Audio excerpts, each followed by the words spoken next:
Hi and welcome to the opening exhibition of Altneu IMR. Firstly, as it is customary, I would like to pay my respect to the indigenous people and their leaders, past and present, that we are standing on the land. Yes, speak up. Come here.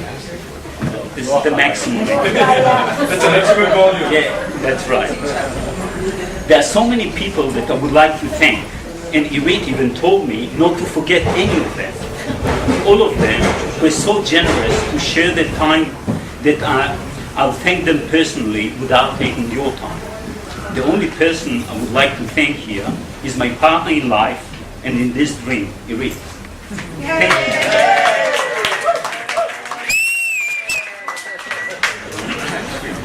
Thank you for joining me in this adventure. Altneu sounds like a very strange title, especially in conjunction with I am art. So let me put an end to your suspense. On our trip to Europe, retracing our heritage, we arrived in Prague and visited the Altneu synagogue, Altneu Shul. They explained to us that the origin of these words, it's not only direct translation of Old New in German and Yiddish, but it has a Hebrew interpretation as well. Altneu in Hebrew means on condition of. And we decided that our gallery's condition for opening will be based on charity. In addition, Altneuland is the name of Herzl's book that deals with a visionary hope for the Jewish people to create a utopian society. And being an Israeli dreamer, as you can see, you can no doubt see the connection.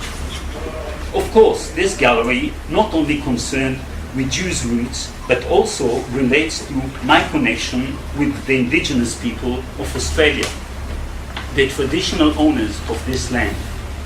I was lucky enough that the first indigenous person I met here as a newcomer to this wonderful country was the late Lynn Onus. On the first day of our meeting in 1988, he told me about his personal suffering, the collective suffering of his people, and the 1967 referendum. So guided by him on one hand, and by my friend and mentor Yosl Bergner, the first white artist to recognize indigenous people as dispossessed people, on the other hand, I was ready to discover my own way to try to help. Forgotten in the pages of history is the story of Shelter for the Night. Mark was talking about it when he was talking about Yosl's father. Before the establishment of the Jewish state in the land of Israel today, there were many proposals for alternative places for such an establishment. Uganda and Madagascar are well-known examples, but the Kimberley, Western Australia, was also an alternative. I, along with my colleague Victor Meisner, traveled to the Kimberleys in 1995 to explore the potential Jewish state there. Upon our arrival, we saw firsthand the humiliation of Australian indigenous peoples, and we learned of the horror that took place in Mistake Creek. Tikkun Olam, which means repairing the world, is not only a mitzvah for all Jews, but also an established committee in the Shira Chadasha community, where our goal is to make the world a better place. While on the Tikkun Olam committee, we were discussing how to help these indigenous communities, and decided to raise funds for 2 prizes for indigenous students. This sparked an idea where I decided to open up the gallery with this aim. Upon setting out to turn this idea into a reality, I was frustrated with how to make the connection between the idea of Tikkun Olam and the reopening of the gallery.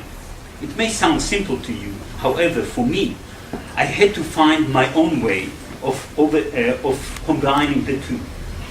It was only when I had finally arranged the installation of the corridor here and the back room, I was satisfied.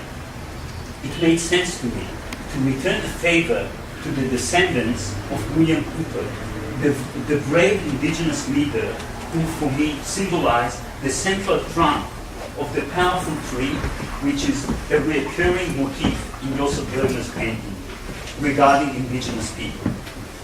I hope that this is just the beginning for our gallery's involvement in charity for indigenous people, and I wish in doing so we instill hope that one day this weak ancient tree will regain its strength. Being a good friend of Yosl Bergner and his representative in Australia, I told him about my vision for the gallery and its charitable aims. As usual, he was very generous and gave us permission to produce a limited edition digital prints of his latest comment on the indigenous problem, titled "And the Chain Remain." There are only 99 copies of this artwork. The artwork is there. This is the only work for sale in the corridor, and the only work the viewer from the street can see. This one, the gallery, and you, this is a collaborative effort whereby you help us to help others. I hope you enjoy the night and take the time to see how you can help, you can participate in our cause. Thank you for coming here this evening to celebrate with us. Thank you.